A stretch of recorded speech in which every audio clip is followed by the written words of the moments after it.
Breaking news we're getting from the PA Newswire that there's been reports of an explosion outside Liverpool Street Station.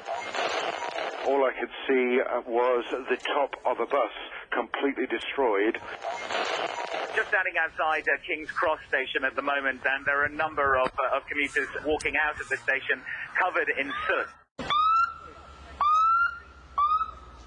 It was the day suicide bombers first struck on British soil. 52 innocent people lost their lives. 1,000 were injured. 3 years on, Wahid Ali, Mohammed Shakil and Sadir Salim were the only men to stand accused of plotting to bring carnage to the capital. But a jury has been unable to reach a verdict in the case against them. The Crown had claimed the men helped the 4 bombers plan the attacks. The jury was shown previously unseen footage from that day. Passengers were seen piling onto the underground between Liverpool Street and Aldgate stations.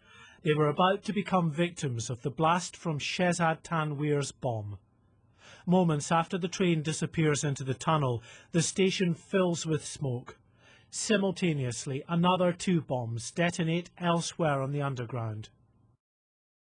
New footage too of the bus bomber Hasib Hussain. When his device failed to explode, he was forced to buy a new battery for his detonator before heading onto a London bus. A camera in the reception of the British Medical Association in Tavistock Square captures the bus as it passes the main door. Seconds later, people scurry inside for shelter as the bus explodes further down the street. As well as these new images of the aftermath, the jury were given an insight into the close personal relationship the bombers had with the defendants. We've got your uncles in the other room.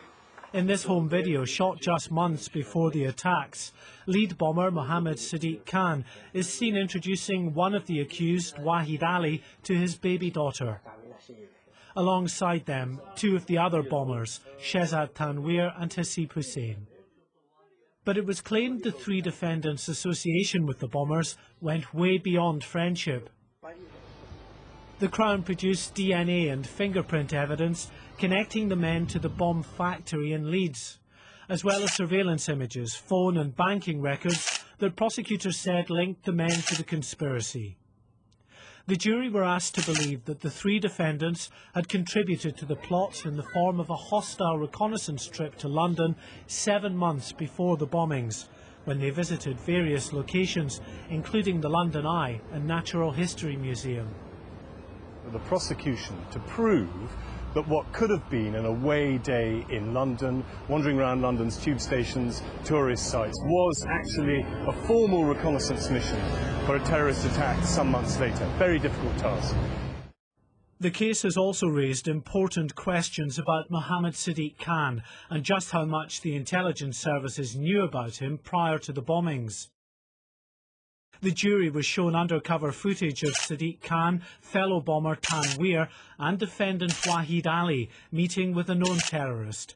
This was part of another inquiry, and Sadiq Khan was dismissed as a peripheral player at that time. In the absence of a public inquiry, this case has provided one of the few opportunities to examine the plot. The prosecution admitted they had no smoking gun directly linking the 3 defendants to the conspiracy. Instead, this was a case built on an accumulation of circumstantial evidence. And that wasn't enough to convince the jury of their guilt. Nor have they been convinced of their innocence. So 3 years after suicide bombers struck London, the victims and their families still await justice.